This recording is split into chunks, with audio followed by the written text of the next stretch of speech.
নবী করিম সাল্লাল্লাহু আলাইহি ওয়াসাল্লাম তিনি ৮ রাকাত নামাজ পড়েছেন না ২০ রাকাত নামাজ পড়েছেন, এই তর্কে এখন কোনো ব্যক্তির দিক নির্দেশনা নেবার প্রয়োজন আমাদের নেই। বিকাশ পেমেন্টে ১০,০০০ টাকার বেশি অফার, শপিং চলছে তো। বরং খোলাফায়ে রাশেদা, যার কথা আপনি বললেন, হযরত ওমর ফারুক রাদিয়াল্লাহু তাআলা আনহু, তিনি ১০ বছর ৬ মাস রাষ্ট্র পরিচালনা করেছেন এবং রাষ্ট্রীয়ভাবে তিনি তারাবির নামাজ মসজিদে তিনি উবাই ইবনে কাব তিনি রাষ্ট্রীয় একজন খতিব ছিলেন, ইমাম ছিলেন। তো রাষ্ট্রীয়ভাবে নিয়োগকৃত ইমাম যিনি তারাবির নামাজ পড়াতেন, হযরত উবাই ইবনে কাব রাদিয়াল্লাহু তাআলা আনহু, তিনি কত রাকাত পড়েছেন যদি আমরা এটা দেখি, তাহলে এর পরবর্তীতে এসে আর আমাদের কাছে কোনো সংশয় থাকার কথা নয়। তার কারণ হচ্ছে হযরত ওমর ফারুক রাদিয়াল্লাহু তাআলা সম্বন্ধে যে বিষয়টি আমরা সকলেই জানি এবং মেনে নেওয়ার মতো, আর সেটা হলো আসাদ্দুহুম ফি আমরিল্লাহি ওমর। আল্লাহর আইন বিধান পরিপালনের ক্ষেত্রে হযরত ওমরের কোনো জুরি নেই।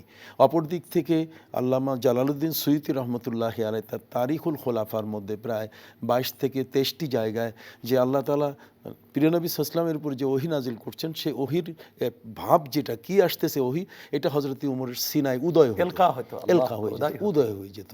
তো যে ওমর এত বড় ইসলামের পথে যার জীবনকে তিনি উৎসর্গিত করলেন, ইবাদতের ক্ষেত্রে তিনি কখনো পিছপা ছিলেন না। তিনি তার সময় করে রাষ্ট্রীয়ভাবে ২০ রাকাত তারাবি একজন ইমামের নেতৃত্বে তিনি তার প্রচলন সৃষ্টি করলেন। তার মানে নবী করিম সাল্লাল্লাহু আলাইহি ওয়াসাল্লামের আমলটাকে তিনি বাস্তবায়ন করলেন। এর পরবর্তীতে এসে ১২০০ বছর পরে পৃথিবীর কোন প্রান্ত থেকে কে কোন কথা বলল সেটা আমাদের মান্য করার কিছু। তবে এখানে একটি কথা আছে যে আমাদের ভিতরে বিভ্রান্তির তো অভাব নেই। বিভ্রান্তি বলতে গেলে যারা আজকে বলে যে সহিহ বুখারীতে আছে কিনা, তো সহিহ বুখারী যদি মানা হয়, তাহলে এমন কিছু ব্যক্তি আছে যারা ৮ রাকাত তারাবির পক্ষে, তারা ইমাম বুখারী প্রায় ৫৩টা ক্ষেত্রে তারা মতবিরোধ করেন, ইমাম বুখারীকে তারা মানে নেই না। তাহলে তাদের মূল উদ্দেশ্য কিন্তু ইমাম বুখারী নয়। না, আর বুখারীতে যেটি আসছে যে রমাদান এবং গায়রে রমাদান, রমজান এবং রমজানের বাহিরে ১১ রাকাতের বেশি নবীজি পড়তেন না। তো রমজানে তারাবি, কিন্তু রমজানের বাহিরে তো আর তারাবি না। হ্যাঁ, রমজানের ভিতরে, রমজানের বাইরে যদি যেটা আমরা ধরি সেটা হচ্ছে তাহাজ্জুদের নামাজ।